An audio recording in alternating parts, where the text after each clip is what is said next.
اس تصویر کا غور سے مشاہدہ کیجیے. یہاں پر کچھ جانداروں کے اعضاء دیے ہیں، جیسے انسانی ہاتھ، بیل کا پیر، چمگادڑ کا پنکھ اور ویل مچھلی کے زنفے. ان تمام اعضاء میں کوئی یکسانیت نظر نہیں آتی، اور یہ تمام اعضاء جو ہے مختلف طریقے سے استعمال ہوتے ہیں اور ان کی ساخت بھی الگ ہے، لیکن ہر ایک جاندار کے عضو میں ہڈیوں کی بناوٹ اور جوڑوں میں مماثلت نظر آتی ہے. اس سے اشارہ ملتا ہے کہ یہ مماثلت یا یکسانیت ان کے آباء و اجداد کے جیسی ہو سکتی ہے. آثاری اعضاء، ویسٹیجیل آرگنز. جانداروں میں کچھ ایسے اعضاء ہوتے ہیں جو استعمال نہیں ہوتے، کیونکہ یہ اعضاء یا تو تنزل پذیر ہوتے ہیں یا پھر ان کی نشو و نما مکمل طریقے سے پوری نہیں ہوتی. اکثر جانداروں کی جسمانی جو بناوٹ ہوتی ہے وہ ایک مخصوص ماحول کے لیے مناسب ہوتی ہے، لیکن مختلف ماحول کے لیے وہ نامناسب ہو سکتی ہے. ایسی حالات میں قدرتی انتخاب کے عمل سے کچھ عضو ناپید ہونے لگتے ہیں. ایک عضو کو ناپید ہونے کے لیے ہزاروں سال درکار ہوتے ہیں. یہ ختم ہونے والے اعضاء مختلف حالتوں میں مختلف جانداروں کے جسم میں نظر آتے ہیں. کسی جاندار میں ایک عضو جو ہے کارآمد ہو سکتا ہے اور وہی عضو دوسرے جاندار میں بیکار یا آثاری عضو ہو سکتا ہے.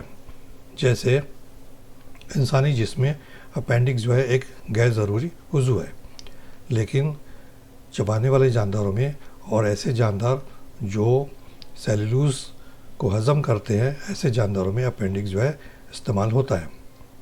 اسی طریقے سے انسانوں میں کان کے جو عضلات ہیں ان کا کوئی استعمال نہیں ہوتا، لیکن بندر جو ہے کان کے عضلات کا استعمال کر کے کان کو ہلاتے ہیں. اس طرح دم غزہ ہڈی یعنی ریڑھ کی ہڈی کا آخری مورا، عقل داڑھ، جسم پر اگے بال وغیرہ کا شمار انسانی جسم کے آثاری اعضاء میں ہوتا ہے. رکازی ثبوت، پیلینٹولوجیکل ایویڈنسز.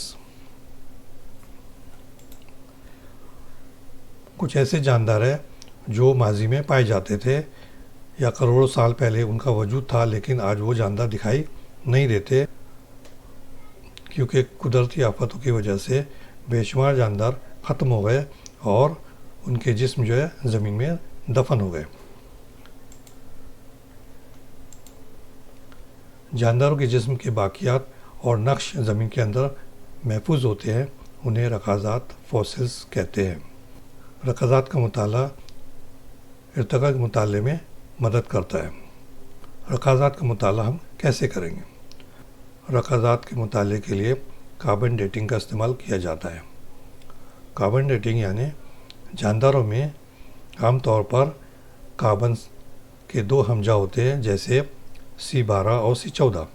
جب جاندار زندہ رہتے ہیں تو ان میں C12 اور C14 کا جو تناسب ہے وہ مستقل رہتا ہے، لیکن جانداروں کے مرنے کے بعد کاربن کا انجذاب رک جاتا ہے اور اس طرح کاربن 12 اور کاربن 14 کے درمیان کا تناسب بدلنے لگتا ہے.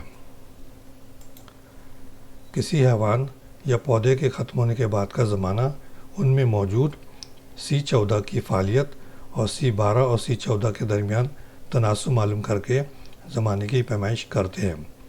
اس کو کاربنی پیمائش زماں کاربن ڈیٹنگ کہتے ہیں. اس کاربن ڈیٹنگ کا استعمال کر کے رکازات کے زمانے متعین کیے جاتے ہیں اور اس طریقے سے جانداروں کے مشاہدے اور مطالعے کیے جاتے ہیں. یہاں پر جو ہے کچھ رکازات جو ہے دیے گئے اور ان کے زمانے بھی دیے گئے، جیسے جدید زمانہ، درمیانی زمانہ اور قدیم زمانہ. قدیم زمانے میں جن جانداروں کے رکازات ملتے ہیں وہ رینگنے والے جل تھلیے اور مچھلیاں ہیں. درمیانی زمانے میں رینگنے والے حیوانات کے رکازات ملتے ہیں اور جدید زمانے میں پرندے اور پستانیے جانداروں کے رکازات ملتے ہیں. اس طرح یہ ظاہر ہوتا ہے کہ غیر فکری حیوانات سے فکری حیوانات وجود میں آئے ہوں گے. درمیانی کڑیاں، کنیکٹنگ لنکس. کچھ جانداروں میں کچھ ایسی خاصیت پائی جاتی ہے جس کی وجہ سے ان کا دوسرے دو مختلف گروپوں سے تعلق ہو سکتا ہے، اس لیے انہیں درمیانی کڑیاں کہتے ہیں۔ مثلاً پیریپیٹس۔ پیریپیٹس میں طویل جثہ جسم اور موٹی نرم جلد اور پچھلے پیروں جیسے اعضاء نظر آتے ہیں۔ اسی طرح ان حیوانات میں جوڑدار پیر والے حیوانات کی طرح سانس کی نالیاں اور کھلے دوران خون کا نظام دکھائی دیتا ہے۔ اس وجہ سے پیریپیٹس انیلیڈا اور جوڑدار پیر والے حیوانات کے درمیانی کڑی ہے۔ لنگ فش ایک مچھلی ہے لیکن سانس لینے کے لیے پھیپھڑوں کا استعمال کرتی ہے، اس لیے لنگ فش جو ہے مچھلی اور پستانیے کے درمیان کی کڑی ہے۔ ڈک بل پلیٹیپس، یہ حیوان رینگنے والا ہے اور انڈے دیتا ہے۔ اس میں پستانیے جیسی خاصیت ہوتی ہے، جیسے جسم پر بال اور پستان یعنی میمری گلانڈ بھی ہوتے ہیں، اس لیے ڈک بل پلیٹیپس رینگنے والے اور پستانی حیوانات کے درمیان کی کڑی ہے۔ ان تمام مثالوں سے ظاہر ہوتا ہے کہ مچھلیوں کی جماعت سے جل تھلی حیوانات، رینگنے والے حیوانات اور پستانی حیوانات وجود میں آئے ہوں گے۔ جنینیاتی ثبوت ایمبریولوجیکل ایویڈنسز۔ اس شکل میں کئی جانداروں کے جنین کی نشوونما کے مختلف حالاتیں دی ہوئی ہیں۔ آپ دیکھ سکتے ہیں کہ یہ فکری حیوانات کی مختلف نسلیں ہیں، جیسے انسان، خرگوش، گائے، خنزیر، مرغی، کچھوا، سیلمنڈا۔ ان تمام جانداروں کے یہ مختلف جنین ان کی مختلف حالاتیں دی گئی ہیں۔ آپ دیکھ سکتے ہیں کہ پہلے مرحلے میں ان تمام جانداروں کے جو جنین ہیں وہ ایک جیسے دکھائی دیتے ہیں۔ آگے کے مرحلے میں یہ یکسانیت کم ہوتی جاتی ہے۔ اس سے ثابت ہوتا ہے کہ تمام حیوانات کا ارتقاء ایک ہی جد سے یا جاندار سے ہوا ہے۔ اس کے ساتھ دوسرے حصے کا اختتام یہی ہوتا ہے۔ اس سبق کے باقی حصوں کا مطالعہ اگلے ویڈیو میں کریں گے۔ خدا حافظ۔